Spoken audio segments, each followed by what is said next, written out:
আসসালামু আলাইকুম। আজকে আপনাদের সাথে আমি শেয়ার করতে যাচ্ছি ঢাকা টু কক্সবাজার ট্রেন ভ্রমণ।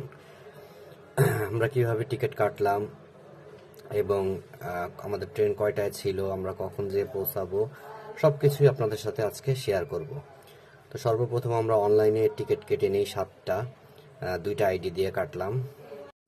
রাত 11টা 15 মিনিট আমাদের ট্রেন। আমরা ট্রেনে উঠে পড়লাম। আমরা ট্রেনের সিট নিয়েছিলাম, আর এটাই ছিল আমাদের জীবনের সবচেয়ে বড় ভুল। কারণ সিটের অবস্থা এতটাই বাজে খারাপ, যদি আগে জানতাম তাহলে আমরা অবশ্যই সিট নিতাম। কষ্ট করে অবশেষে কক্সবাজার স্টেশনে এসে নামলাম। শরীর খুবই ক্লান্ত, কারণ সারা রাত ঘুমাইতে পারি নাই। তারপর একটা আনন্দ লাগতেছে। কক্সবাজার অন্যরকম একটা আনন্দ লাগে নামার পরে। তো হোটেলটা বুক দিয়ে নিলাম। এটা হচ্ছে আমাদের রুম। এখনো ক্লিন চলতেছে।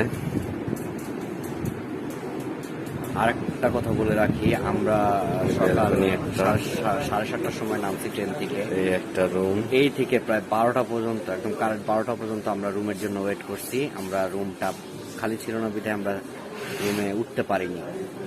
তো শরীরটা খুবই ক্লান্ত। যাক, সবাই একটু ফ্রেশ ট্রেশ হয়ে আমরা তৈরি হয়ে নিচ্ছি। এখন একটু বিচে যাবো, গোসল করবো, যাতে শরীরটা একটু ভালো লাগে। তাই সবাই যে একটু ক্লান্ত হয়ে শুয়ে পড়ছে। অনেকে রেডি হচ্ছিলাম। মোজাগুলা খুলে সবটা ডাইনিং রুমে চলে আসলাম বিচে গোসল করার জন্য। এই বিচে গোসল করতে গিয়ে আসলে আমার সাথে একটা দুর্ঘটনা ঘটে যায়। সেটা হচ্ছে, সমুদ্রে নামার সাথে সাথে আমার চশমাটা পানিতে পড়ে যায়। আর আমি এরপর থেকেই চশমা ছাড়া আমাকে সময়টা পার করতে হয়েছে। খুবই বাজে একটা এক্সপিরিয়েন্স ছিল, কারণ চশমা ছাড়া আমার দেখতে খুবই ঝামেলা হয়। কারণ আমি সবসময় যেহেতু চশমা ইউজ করি, এটা আমার পাওয়ার গ্লাস। যাক, আর কি করার। এই যে একটু পরে যখন আমি পানিতে নামবো, তখনই আমার চশমাটা হারায় যাবে। একদম যেদিন নামছি সেদিন। তারপর দ্বিতীয় দিন আমরা মহেশখালীর উদ্দেশ্যে রওনা দিলাম। মহেশখালী জেটিঘাটে এসে পৌঁছাইলাম। এখান থেকে আমরা স্পিড বোটে করে মহেশখালী যাব। মহেশখালী যে আমরা কিছু ঘোরার তেমন জায়গা নেই, আমার আসলে যেতে ইচ্ছা করছিল না, তারপরও গেলাম। তো দেখি কি, কোনো সময় যাওয়া হয় না, যেহেতু মহেশখালী একটা নতুন অভিজ্ঞতা হবে, এক্সপিরিয়েন্স হবে। সেই জন্য এখানে যে কি কি দেখলাম, কি করলাম, এগুলো সম্পূর্ণই আপনাদের সাথে শেয়ার করবো নেক্সট ব্লগে। তো এই পর্যন্ত আমাদের সাথে থাকবেন। আশা করি ব্লগটা আপনাদের ভালো লাগছে। স্পিড বোর্ডে যাওয়া, আরেকটা কথা বলি, স্পিড বোর্ডে যখন উঠছি তখন মনে হইতেছিল নিজের জীবনটা নিজের হাতে নিয়ে উঠছি। ভাই রে ভাই, এত ভয়ঙ্কর, আমার লাইফে আমি এরকম ভয় আর কোনোদিন পাইনি।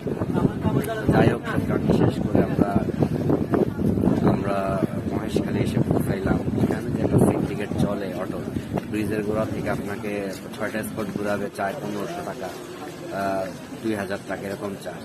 তা আপনি যদি এখান থেকে অটো না নিয়ে সোজা নাক বরাবর হাঁটা শুরু করেন, সর্বোচ্চ 10-15 মিনিট লাগবে। এইটাই মাথা বন্ধ যাইতে 1 কিলোর মতন রাস্তা। ওইখানে যাওয়ার পর আপনার সেই ভাড়া চলে আসবে অনলি 220 টাকা বা 200 টাকা এর ভিতরে। তো আমরা সেই কাজটাই করছি। আমরা ওইখান থেকে অটো না নিয়ে আমরা হেঁটে হেঁটে প্রায় এই মন্দিরের কাছাকাছি চলে আসছি।